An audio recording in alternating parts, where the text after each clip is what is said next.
Hello friends, welcome to your YouTube channel हमारा job top one. दोस्तों, आज हम लोग इस वीडियो में बिहार फायरमैन का जो एग्ज़ाम होने वाला है दोस्तों 27 मार्च का, उसके लिए दोस्तों हम लोग टेस्ट पेपर 4 करेंगे। ठीक है। और अगर दोस्तों आप लोग टेस्ट पेपर 1 से लेकर के 3 तक नहीं देखे हैं तो दोस्तों आप लोग प्ले लिस्ट में जाकर देख सकते हैं, लिंक आपको डिस्क्रिप्शन में मिल जाएगा। ठीक है। तो दोस्तों हम लोग वही प्रश्न को कर रहे हैं जो प्रीवियस ईयर में पूछा हुआ प्रश्न है। और दोस्तों आप लोग हर सेट को अच्छे तरीके से आप लोग याद कर लेते हैं। तो दोस्तों प्रीवियस ईयर का जो ही प्रश्न पूछा जाता है उसी में से दोस्तों रिपीटेड प्रश्न होता है। ठीक है। उसी में से बार बार प्रश्न पूछा जाता है। ठीक है। तो टोटल हम लोग दोस्तों 43 सेट करने वाले हैं। ठीक है। जो हम लोग आज चौथा करेंगे। ठीक है। और इस तरह के 2 वीडियो आपको प्रोवाइड कराया जा रहा है दोस्तों, एक सुबह और एक शाम। ठीक है। यानी कि एक दिन में 2 वीडियोज़ आपको प्रोवाइड कराया जा रहा है। तो दोस्तों टोटल हम लोग 43 सेट कंप्लीट कर लेंगे। और हर सेट को दोस्तों आप लोग अच्छे तरीके से याद कर लीजिए ताकि दोस्तों एक भी प्रश्न इससे बाहर न जाए। ठीक है। और चलिए आज का पहला प्रश्न को करते हैं। ठीक है। और हाँ दोस्तों, अगर आप इस चैनल पर पहली बार विजिट कर रहे हैं तो नीचे दोस्तों आपको रेड कलर का बटन दिख रहा होगा, प्रेस कर लीजिएगा। और बगल में बेल आइकन की घंटे का निशान है, उसी पर दबा लीजिएगा ताकि दोस्तों इस तरह के वीडियो का पल पल का अपडेट आपको मिलता रहे। ठीक है। और लाइक और शेयर करना दोस्तों न भूलिएगा। ठीक है दोस्तों, आप लोग से बस इतना ही गुंजाइश रहता है कि लाइक और शेयर अवश्य कर दीजिएगा। ठीक है। क्योंकि दोस्तों आप लोग के लिए इतना मेहनत हम लोग कर रहे हैं तो आप लोग इतना ही तो कर ही सकते हैं। ठीक है। तो चलिए आज का पहला प्रश्न करते हैं। पहला प्रश्न है दोस्तों कि कौटिल्य के अर्थशास्त्र के अनुसार निम्नलिखित में से कौन सा राज्य के करों की वसूली के लिए जिम्मेदार था। तो फर्स्ट का राइट आंसर होगा ऑप्शन ए, समहर्ता। ठीक है। ऑप्शन ए हो जाएगा समहर्ता। अगला प्रश्न करेंगे 2 में है किन 2 भौतिक राशियों के मात्रक समान है। तो 2 का राइट आंसर होगा ऑप्शन सी, वेग एवं चाल। ठीक है। सारे प्रश्न दोस्तों इम्पोर्टेंट है जो पूछा हुआ है। ठीक है। और इसी में से दोस्तों रिपीट होता है प्रश्न, तो आप लोग अच्छे तरीके से याद कर लीजिए। चलिए अगला प्रश्न करते हैं। और जो भी मैथ का प्रश्न है दोस्तों आप लोग खुद से प्रयास करिएगा। ठीक है। हम लोग सिर्फ जीके जीएस को इसमें डिस्कस करेंगे। ठीक है। तो मैं आपको आंसर बता देता हूँ इसका। ठीक है। तो 3 का जो आंसर होगा दोस्तों, इसका आंसर होगा ऑप्शन सी। ठीक है। यानी कि 500 रुपया। चलिए अगला प्रश्न करते हैं 4 में है एक समान गति वाले वेग समय आलेख का ढाल होता है। तो 4 का करेक्ट आंसर होगा ऑप्शन ए, 0 होता है। ठीक है। अगला प्रश्न करेंगे 5 में है, इसका मैं आपको आंसर बता देता हूँ। ठीक है। 5 का जो आंसर होगा ऑप्शन ए होगा। ठीक है। 1 + k/1 - k। चलिए अगला प्रश्न करते हैं 6 में बोल रहा है निम्नलिखित में से किसका सही मेल नहीं है। तो यहाँ पे औद्योगिक क्षेत्र है और यहाँ पे देश का नाम है ये सारे। ठीक है। तो किसका मेल नहीं दोस्तों हम लोग से पूछ रहा है। तो 6 का जो आंसर होगा दोस्तों ये डी होगा, यानी कि बर्मिंघम का फ्रांस। ठीक है दोस्तों। मतलब यहाँ पे औद्योगिक क्षेत्र है दोस्तों ये वाला, और ये देश है। तो औद्योगिक जो क्षेत्र है दोस्तों ये इससे संबंधित नहीं है, ये गलत है। ठीक है। बाकी ओसाका जो है जापान का है औद्योगिक क्षेत्र। ठीक है। लंकाशायर जो है ये ब्रिटेन का है। सिलम जो है ये भारत का है। ठीक है। लेकिन जो बर्मिंघम है ये फ्रांस का नहीं है। चलिए अगला प्रश्न करते हैं 7 में है क्राइम के लिए सही परिभाषित शब्द है। तो 7 का राइट आंसर होगा ऑप्शन बी, अपराध है। ठीक है। अगला प्रश्न करेंगे 8 में बोल रहा है निम्नलिखित में से कौन सा संत भक्ति के निर्गुण एवं सगुण रूपों में आस्था रखते थे।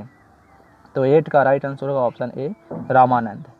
अगला प्रश्न करेंगे 9 में है निम्नलिखित शब्दों में से कौन सा शब्द क्रिया विशेषण है। तो 9 का जो करेक्ट आंसर होगा ऑप्शन सी होगा, धीरे धीरे। ठीक है। अगला प्रश्न करेंगे 10 सत्यशोधक समाज की स्थापना हुई थी। तो सत्यशोधक समाज की स्थापना हुई थी दोस्तों, ये हुई थी कब हुई थी। तो ये हुई थी 1873 ईस्वी में। ठीक है। ऑप्शन ए इसका राइट आंसर होगा 1873 ईस्वी में। अगला प्रश्न करेंगे 11 में है संविधान के किस अनुच्छेद में धन विधेयक को परिभाषित किया गया है। तो 11 का राइट आंसर यहाँ पे है दोस्तों ऑप्शन। ठीक है। तो 11 का जो करेक्ट आंसर होगा ये होगा दोस्तों ऑप्शन बी। ठीक है। यानी कि अनुच्छेद 110 के 1 में। ठीक है। अगला प्रश्न करेंगे 12 में बोल रहा है मानवों में ध्वनि उत्पन्न होती है। तो 12 का करेक्ट आंसर होगा ऑप्शन बी, यानी कि कंठ द्वारा। अगला प्रश्न करेंगे 13 में है CO2 में कार्बन की संकरण व्यवस्था क्या होती है? तो 13 का जो करेक्ट आंसर होगा ये होगा ऑप्शन ए, यानी कि SP। ठीक है, अगला प्रश्न करेंगे 14 में है ए तथा बी असंयुक्त समुच्चय है। ये मैथ का प्रश्न है दोस्तों, तो मैं आपको इसका आंसर मैं बताता हूँ। इसका आंसर जो होगा n इंटू ए प्लस n इंटू बी होगा। ठीक है, चलिए अगला प्रश्न करते हैं 15 में है जब उपयुक्त आवृत्ति का प्रकाश किसी धातु पृष्ठ पर पड़ता है तो इलेक्ट्रॉनों के उत्सर्जन की क्रिया को कहते हैं। तो 15 का जो करेक्ट आंसर होगा ये होगा ऑप्शन बी, यानी कि प्रकाश विद्युत प्रभाव कहते हैं। अगला प्रश्न करेंगे 16 में है इकाई संतुलित बजट गुणक का तात्पर्य यह है कि अगर करों में रुपये की वृद्धि के कारण सरकारी व्यय 1 रुपये से बढ़ता है तो राष्ट्रीय आय, तो 16 का जो करेक्ट आंसर होगा ऑप्शन सी होगा, 1 रुपये से बढ़ेगी। ठीक है, अगला प्रश्न करेंगे 17 में बोल रहा है निम्न में से कौन सी दवा एक पीड़ाहारी है? तो 17 का राइट आंसर होगा ऑप्शन सी, यानी कि नोवलिजने जो है जो दोस्तों यह एक प्रकार का पीड़ाहारी दवा है, दुख दर्द को हर लेता है। ठीक है, अगला प्रश्न करेंगे 18 निम्न में से कौन सा युग्म गलत सुमेलित है? तो जो गलत सुमेलित है दोस्तों उसको हम लोग को चुनना है। तो 18 का जो करेक्ट आंसर होगा ऑप्शन सी होगा, यानी कि नाना साहिब अवध है, यह है जो दोस्तों गलत है। ठीक है, बाकी कुंवर सिंह जो थे ये बिहार समझ थे, लक्ष्मीबाई झांसी से, और मौलवी अब्दुल्ला ये फैजाबाद से। ठीक है, लेकिन नाना साहिब जो है दोस्तों ये आवाज़ से समझ नहीं थे। अगला प्रश्न करेंगे 19 में है स्वामी दयानंद के विचार जिस पुस्तक में प्रकाशित है उसका नाम है। तो 19 का जो करेक्ट आंसर होगा ये होगा दोस्तों ऑप्शन डी, यानी कि सत्यार्थ प्रकाश। ठीक है, अगला प्रश्न करेंगे 20 में इंग्लिश का प्रश्न है दोस्तों। तो यहाँ पे क्या करना है, यहाँ पे आपको translate the flowing sentence into Hindi में आपको कन्वर्ट करना है इसको। ठीक है, तो मैं आपको इसका आंसर बता देता हूँ। 20 का जो करेक्ट आंसर होगा दोस्तों ये होगा ऑप्शन डी इसका राइट आंसर होगा, महिलाएं पुरुषों की तुलना में अंग्रेजी जल्दी सीखती है।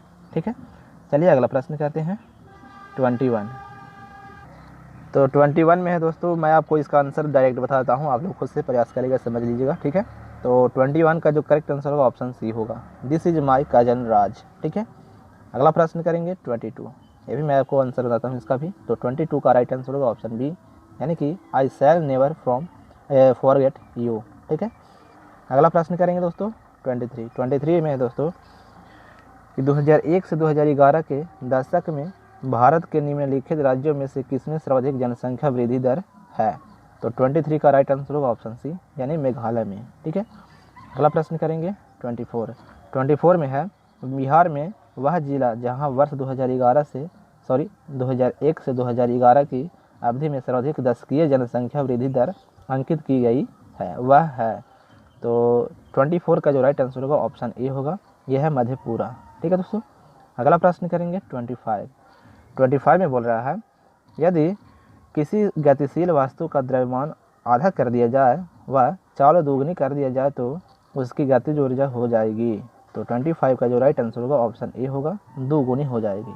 ठीक है, अगला प्रश्न करेंगे 26 में है वास्को डी गामा ने भारत के समुद्री मार्ग की खोज की थी। तो 26 का राइट आंसर होगा ऑप्शन सी।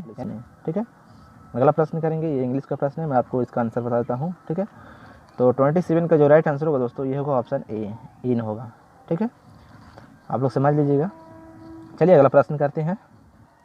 अगला प्रश्न है दोस्तों 28 में है जब औसत उत्पाद अधिकतम है तब एक कारक का सीमांत उत्पाद। तो 28 का राइट आंसर होगा दोस्तों ऑप्शन ए, बढ़ रहा है। ठीक है, अगला प्रश्न करेंगे 29 में है पूर्ण रोजगार प्राप्ति हेतु प्रभावपूर्ण मांग की कमी को जिस उपाय द्वारा दूर किया जा सकता है वह है।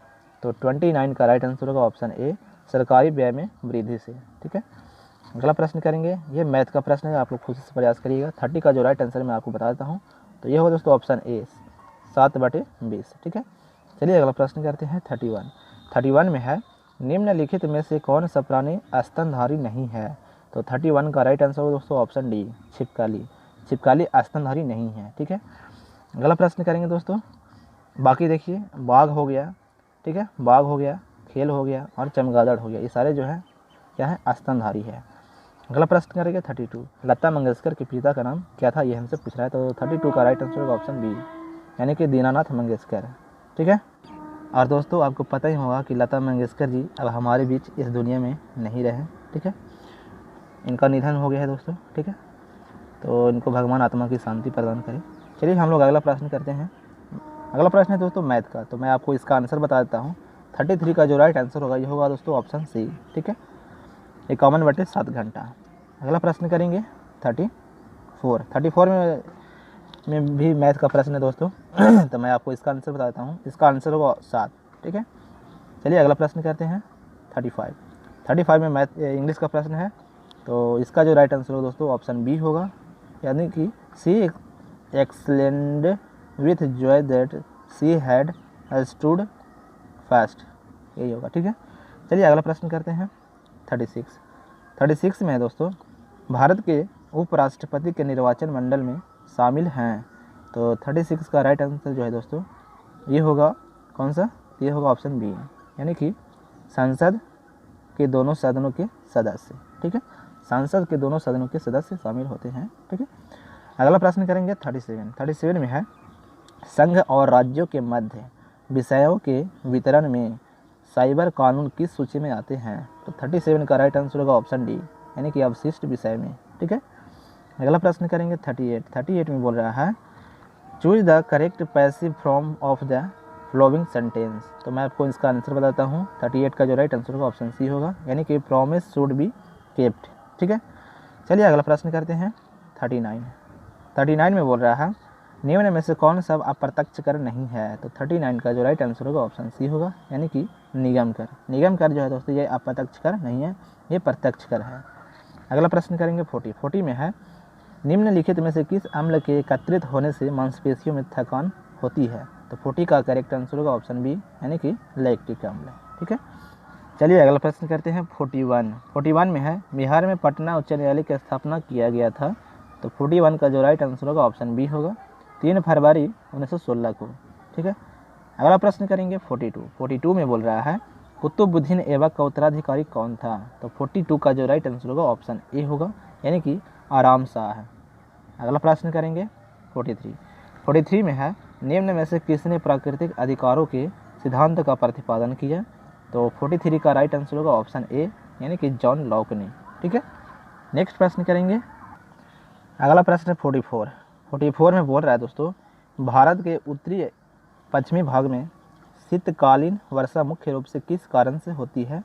तो 44 का जो करेक्ट आंसर होगा ऑप्शन ए होगा, यानी कि पश्चिमी विक्षोभ। ठीक है, अगला प्रश्न करेंगे 45 में है, फूलों व संवर्धन के विज्ञान को कहते हैं। तो 45 का करेक्ट आंसर होगा ऑप्शन सी, फ्लोरिकल्चर। ठीक है, फूलों एवं का संवर्धन के विज्ञान को क्या कहते हैं, तो फ्लोरिकल्चर कहते हैं। ठीक है, चलिए अगला प्रश्न करते हैं 46 में चाचा संज्ञा से विशेषण शब्द बनेगा। तो 46 का राइट आंसर होगा ऑप्शन सी, चचेरा। क्या बनेगा, चचेरा बनेगा। अगला प्रश्न करेंगे 47, निम्नलिखित में से कौन सा कवि छायावादी युग के हैं। तो इसका ऑप्शन यहाँ पे है। तो 47 का जो करेक्ट आंसर होगा दोस्तों ये होगा ऑप्शन डी। ठीक है, यानी कि सूर्यकांत त्रिपाठी निराला। अगला प्रश्न करेंगे 48 में है, वर्गीकरण की द्विनाम पद्धति को अवधारणा किसने दी थी। तो 48 का राइट आंसर होगा ऑप्शन ए, लीनियस ने। किसने दिए थे, लीनियस ने दिए थे। अगला प्रश्न करेंगे 49 में है, एक घन के आयतन की, ये तो मैथ का प्रश्न है तो आप लोग सॉल्व कर लीजिएगा, खुद से प्रयास करिएगा। ठीक है, तो 49 का राइट आंसर होगा ऑप्शन बी, यानी कि 3.1 इंटू 3%। ठीक है, चलिए अगला प्रश्न करते हैं 50 में है, एक मिनट दोस्तों, चलिए ठीक है। 50 में बोल रहा है दोस्तों, निम्नलिखित में से कौन सा स्वपोषी घटक नहीं है। तो 50 का जो करेक्ट आंसर होगा ऑप्शन सी होगा, अपघटक। ठीक है, अगला प्रश्न करेंगे। अगला प्रश्न है 51 में मैथ का प्रश्न है, तो इसका आंसर मैं आपको बताता हूँ। 51 का जो राइट आंसर होगा ऑप्शन बी होगा, 20%। अगला प्रश्न करेंगे 52 में बोल रहा है, निम्नलिखित में से कर्मवाच्य वाक्य का चयन कीजिए। तो 52 का जो राइट आंसर होगा ऑप्शन बी होगा, ईश्वर द्वारा हमारी रक्षा की जाती है। ठीक है, अगला प्रश्न करेंगे 53 में है, निम्न में से कौन नकारात्मक स्वतंत्रता के प्रतिपादक थे? तो 53 का राइट आंसर होगा ऑप्शन बी, रूसो। ठीक है, अगला प्रश्न करेंगे 54 में बोल रहा है आसमान का नीला रंग होने का कारण है। तो 54 का राइट आंसर होगा ऑप्शन बी, प्रकाश का प्रकीर्णन। ठीक है, अगला प्रश्न करेंगे 55 में है इंग्लैंड में किस वर्ष में ग्लोरियस रेवोल्यूशन यानी कि गौरवशाली क्रांति हुई? तो 55 का राइट आंसर होगा ऑप्शन सी। ठीक है, अगला प्रश्न करेंगे, अगला प्रश्न है 56 में है कोशिका भित्ति खालिस्तान कोशिका में अनुपस्थित होती है। तो 56 का राइट आंसर होगा ऑप्शन बी, जंतु। ठीक है, कोशिका भित्ति में जंतु कोशिका में अनुपस्थित होती है। ठीक है, चलिए अगला प्रश्न करते हैं 57 में है कि भारत के प्रथम उप प्रधानमंत्री कौन थे? तो 57 का राइट आंसर होगा ऑप्शन सी, सरदार वल्लभ भाई पटेल। ठीक है, सरदार वल्लभ भाई पटेल जी थे, ये भारत के प्रथम उप प्रधानमंत्री थे। चलिए अगला प्रश्न करते हैं, अगला प्रश्न है दोस्तों 58 में इंग्लिश का प्रश्न है, तो मैं आपको इसका आंसर बताता हूँ। ठीक है, तो 58 का जो राइट आंसर होगा ऑप्शन ए होगा। ठीक है, कैन नॉट लैंड। ठीक है, चलिए अगला प्रश्न करते हैं 59 में है निम्नलिखित ऑक्साइडों के अम्लीय गुण का सही क्रम है। तो 59 का जो राइट आंसर होगा ये ऑप्शन डी होगा। ठीक है, ये वाला। अगला प्रश्न करेंगे 60 में है यदि सरल रेखीय पूर्ति का वक्र कीमत अक्ष को काटता है तो पूर्ति की लोच होगी। तो 60 का राइट आंसर होगा ऑप्शन डी, यानी कि 0 होगी। ठीक है, अगला प्रश्न करेंगे 61 में है नीचे लिखे अक्षांशों में से भारत के मुख्य भूमि से गुजरने वाला अक्षांश है। तो 61 का जो राइट आंसर होगा ये होगा ऑप्शन ए, यानी कि 29 डिग्री 36 अंश उत्तरी। ठीक है, चलिए अगला प्रश्न करते हैं 62 में इंग्लिश का प्रश्न है, तो मैं आपको इसका आंसर बताता हूँ। 62 का राइट आंसर होगा ऑप्शन बी, यानी कि करेक्टर्स। ठीक है, अगला प्रश्न करेंगे 63 मेहरुन्निसा परवेज को निम्नलिखित में से किस सम्मान से सम्मानित किया गया? तो 63 का जो राइट आंसर होगा ऑप्शन सी होगा, पद्मश्री। ठीक है, अगला प्रश्न करेंगे 64 में है निम्न में से कौन एक प्राथमिक उपभोक्ता है? तो 64 का जो राइट आंसर होगा ऑप्शन बी होगा, हिरन जो है दोस्तों ये प्राथमिक उपभोक्ता है, क्योंकि ये मांसाहारी का सेवन नहीं करता है, मांस का सेवन नहीं करता है। ठीक है, और ये हरे साग सब्जी खाता है, इसलिए ये प्राथमिक उपभोक्ता है। अगला प्रश्न करेंगे 65 निम्नलिखित में से कौन सी रचना विष्णु प्रभाकर जी का नहीं है? ठीक है, निम्नलिखित में से कौन सी रचना विष्णु प्रभाकर जी का नहीं है? तो 65 का राइट आंसर होगा ऑप्शन सी, यानी कि बादलों के पार। ठीक है दोस्तों, बादलों के पार ये विष्णु जी का क्या नहीं है, तो रचना नहीं है। अगला प्रश्न करेंगे 66 में है निम्नलिखित में से कौन सी गैस धरातल पर तापमान की वृद्धि के लिए मुख्य रूप से उत्तरदायी है? तो 66 का राइट आंसर होगा ऑप्शन बी, कार्बन डाइऑक्साइड। ठीक है, अगला प्रश्न करेंगे 67 इसमें बोल रहा है बोर की परिकल्पना अनुसार एन में स्थिर कक्षा का कोणीय संवेग होता है। ठीक है, एन में स्थिर कक्षा का कोणीय संवेग होता है। तो 67 का राइट आंसर होगा ऑप्शन बी, NH/2 पाई। ठीक है, अगला प्रश्न करेंगे, अगला प्रश्न है दोस्तों यहाँ पे 68 में है दोस्तों क्षार धातुओं में। तो 68 का जो करेक्ट आंसर होगा ऑप्शन डी होगा, इलेक्ट्रॉनिक विन्यास NS2NP1 है। ठीक है, NS2NP1 है। अगला प्रश्न करेंगे 69 में है जलीय विलयन में क्षार धातुओं की अपचायक सामर्थ्य का सही क्रम है। तो 69 का जो राइट आंसर होगा ऑप्शन ए होगा, लिथियम, फिर इस तरह से है सोडियम, पोटेशियम, रेडियम और कैल्शियम। ठीक है, अगला प्रश्न करेंगे 70 में है दोस्तों रक्त का थक्का जमने के लिए आवश्यक विटामिन है। तो 70 का जो राइट आंसर होगा ऑप्शन सी होगा, के। ठीक है, 70 नहीं 70।